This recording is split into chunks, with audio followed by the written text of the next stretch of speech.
actually in Napa performing live for One Extra in Napa. Yeah, man. And how did that feel? Because you got kind of thrown in quickly. I was like, Slick, you got to get on this, man. You mashing up the island. You got to come to this One Extra thing.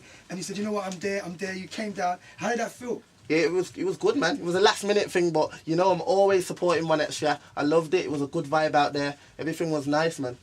Now you're an artist that's come through thick and fast this year. You're doing a lot of good music. Yeah. But your MCing career started at the age of 14. Yeah. Ever since then, you've had a passion to write, to perform, and record your own tracks. Like, you know, how old are you now? I'm 18 now. 18. So it's like been 4 years, and you started on grime. Yeah. You also done a bit of R&B. Yeah. You've been making tracks at your local studio. Like, you know, tell us a bit about that. Well, basically, I started on grime music, but it weren't really getting anywhere for me. Like, everyone comes up with the same excuse, grime's not making you any money and that, but that's really what it was. So because that happened to me, I thought I'm gonna venture out on something else, and I tried bassline, and now I'm here, and everything's just worked out for me, man. I praise the Lord still. Don't know. Now you're from Birmingham. Yeah, man. And like, you know, what's it like in terms of urban music out there? Is there a lot of opportunities to get involved in the bassline scene or even the grime scene out there?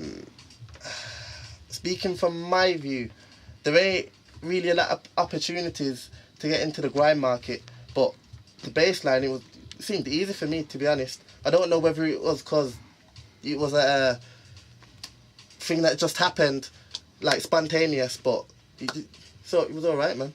Now you worked with Witty Boy first of all. Yeah, big up Witty Boy, because if it weren't for him, I don't know, man. It's fair to say I probably wouldn't be here without him if he weren't, because he made my first bassline track. You get me?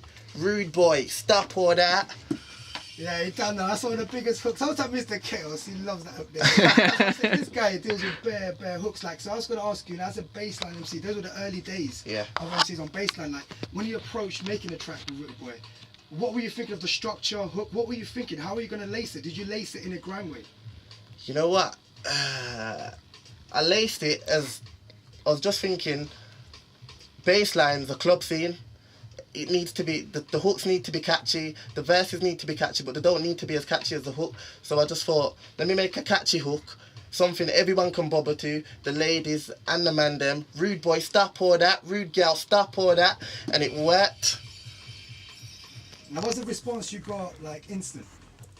Did you have to, like, work it over months and months? Because bassline was obviously like a vocal-led scene.